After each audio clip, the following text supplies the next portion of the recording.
नमस्कार, मैं हूँ शीतला तिवारी। दोस्तों, राशन कार्ड के बारे में आपको अहम जानकारी हम लेकर के आए हैं। यह सुनना आपको बहुत ज़रूरी है। कुल मिलाकर के आप समझ लीजिए, जो गरीबों को मिलने वाला राशन है, उस पर जो है काफ़ी संशोधन हुआ है। और वह संशोधन जो है, अब जान लीजिए कि समय जो है आपके पास लास्ट चांस है 1 अप्रैल। यानी एक बार फिर सरकार का जो मंशा है और ख़ासकर यूपी गवर्नमेंट की जो मंशा है, उसने जो है 1 अप्रैल तक जो है आपको फिर मौका दिया है ई-केवाईसी करने के लिए।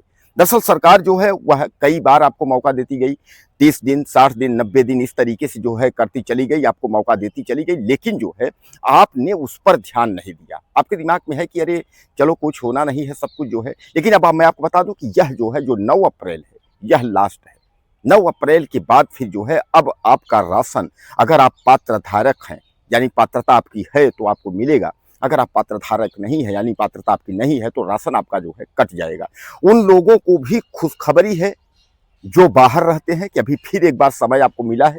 आप आकर के ई-केवाईसी जो है करवा लीजिए, उसके बाद जो है आप सब कुछ जो आपका है वह जो है आपको मिल जाएगा। लेकिन अगर ऐसा आप नहीं करते हैं तो फिर आपको जो है इसमें दिक्कत हो जाएगी। लेकिन ध्यान दीजिएगा, उसमें सबसे अहम जो है, अहम उसमें ये है कि आप इस बार, यानी अगर 1 अप्रैल तक अगर आपने ई-केवाईसी नहीं करवाया, तो फिर आप समझिएगा कि यहीं से आपका राशन जो है वह खत्म कर दिया जाएगा। यानी अब जो है आपको जो है राशन नहीं मिलेगी, आपकी पात्रता खत्म हो जाएगी और जो कार्ड भी है वह भी जो है कैंसिल हो जाएगा। अच्छा, अब उसके बाद जो है इसी समय, यानी अप्रैल में ही, अप्रैल के बाद ही जो है राशन कार्ड बनने की जो प्रक्रिया है वह ऑनलाइन कर दी गई है। यानी तमाम लोग पूछते हैं सर राशन कार्ड कैसे बनेगा। ऑनलाइन राशन कार्ड की प्रक्रिया है भरने की। जब आप ऑनलाइन राशन कार्ड जो है उसमें भर देंगे, तो उसके बाद जो है वेरिफिकेशन करने के लिए आपके घर पर जो है राशन विभाग से जो है व्यक्ति जाएगा, वह सर्टिफाई करेगा, आपके घर में पूरा जो है अपना बायोडाटा जांच करेगा। उसके बाद फिर जो है आपका जो राशन की प्रक्रिया है, राशन कार्ड का प्रक्रिया है, वह आपको मिल जाएगा। राशन कार्ड जो है कोई एक रद्दी का कागज नहीं है, इसको ध्यान रखिएगा। राशन कार्ड जो है वह जो है इस समय जो है अहम पेपर है। यानी राशन कार्ड से जो है वह आपको बहुत कुछ यानी जो है जो सुविधाएं मिलती हैं, आप देख रहे हैं। और राशन कार्ड में हर जगह जो है राशन कार्ड की जो सुविधा होती है वह राशन कार्ड में मिलता है।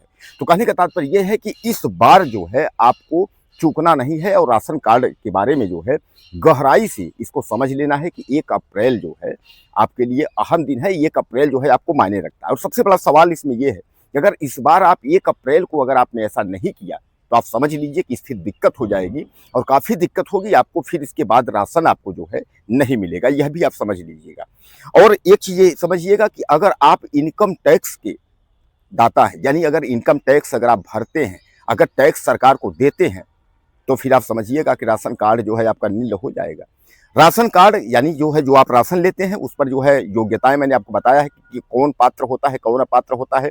या आप गूगल पर सर्च करेंगे कि कौन पात्र है, कौन अपात्र है, तो उसमें आपको मिल जाएगा। राशन कार्ड और राशन, कितना राशन कैसे है, इसको सारी जानकारी जो है आपको ऑनलाइन गूगल पे सब उपलब्ध है, उस पर आप देख सकते हैं। अगर घर में कोई नौकरी है, अगर कोई वकील है और ITR भरते हैं, अगर आपके पास ट्रैक्टर के अलावा कोई गाड़ी है, इस तरीके से अगर जो उसकी है, अगर इसकी कोई जानकारी है, तो फिर आपका जो है राशन कार्ड जो है निरस्त हो सकता है। यानी राशन निरस्त क्या, राशन आपको मिलेगा ही नहीं, इस तरीके से आप मान के चलें। तो सरकार जो है समय समय पर जो है इसके लिए आपको जानकारी देती रहती है, बार बार देती रहती है। लेकिन इस बार जो है 1 अप्रैल जो है सरकार ने जो है फिर रखा है कि 1 अप्रैल को जो है आपको अपना जो जरूरी जो दस्तावेज है इसको कर लेना है। खासकर जो है ई-केवाईसी जो है उसको करवा लेना है, ताकि आपका जो है अहम जो भी राशन आपको मिलता है वह जो है समय पर आपको मिल पाए। दोस्तों, आपने देखा है कि सरकार इसलिए ई-केवाईसी पर दबाव बनाने का मतलब सरकार का इसलिए है कि लोग जो है राशन लेते हैं और राशन लेने के बाद जो है उसको बाजारों में जो है बेच देते हैं। बहुत सारी शिकायतें आती हैं, यह शिकायतें राज्य सरकार के पास भी है, केंद्र सरकार के पास है, कि लोग राशन खरीदते हैं और राशन लेकर के उसके बाद बाजार में जो है उचित दामों में बेच देते हैं, उससे जो है मुनाफा कमा रहे हैं। तो देखिए, कुल मिलाकर के जो है कुछ पात्र लोग हैं जिनको राशन नहीं मिल पा रहा है। अपात्र लोग जो है वह राशन ले हैं और लेने के बाद जो है वह जो है ले जाकर के बाजार में जो है दाम में बेच रहे हैं। दोस्तों, यह जो है दुखद खबर है, लेकिन इस पर भी सरकार जो है अपनी कार्यवाही पूरी करेगी। सरकार का यह कहना है कि ऐसा अगर कोई व्यक्ति अगर पकड़ा जाता है, जैसे आपने राशन लिया, उसके बाद अगर कहीं आपने सेट किया मार्केट में बेचने का, कहीं अगर ऐसा कुछ किया और आप पकड़े गए, तो आप यह मान के चलिए कि फिर आपके ऊपर जो है वह गंभीर कार्यवाही होगी और दंडात्मक कार्यवाही हो जाएगी। तो इसलिए अगर इस तरीके की प्रक्रिया में अगर आप संलिप्त हैं कि राशन खरीद करके यानी राशन जो है लेकर के बेच रहे हैं, क्योंकि देखो ये गरीबों का राशन है दोस्तों, और गरीबों के लिए जो है सरकार की मंशा है कि गरीब तक जो है राशन पहुँचे। कई गरीब ऐसे हैं कि जो कि आप देखते हैं पेपर में आ जाता है, तमाम जो है टेलीविज़न वाले बताते हैं कि भूखे मर रहे हैं, राशन नहीं था भूखे मर गए। सोचिए कि अगर उनका हक मार करके और आप राशन बेच रहे हैं, तो सोचिए कितना बड़ा गलत काम आप गुनाह कर रहे हैं।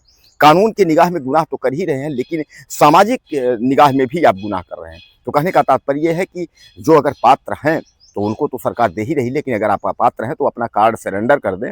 आप जो है अपात्रता का जो है गलत उपयोग न करें। और दोस्तों कुछ कहना हो तो आप मुझे मैसेज करें, लेकिन ध्यान रखें कि 1 अप्रैल तक जो है ई-केवाईसी और यह सब प्रक्रिया अपना लें।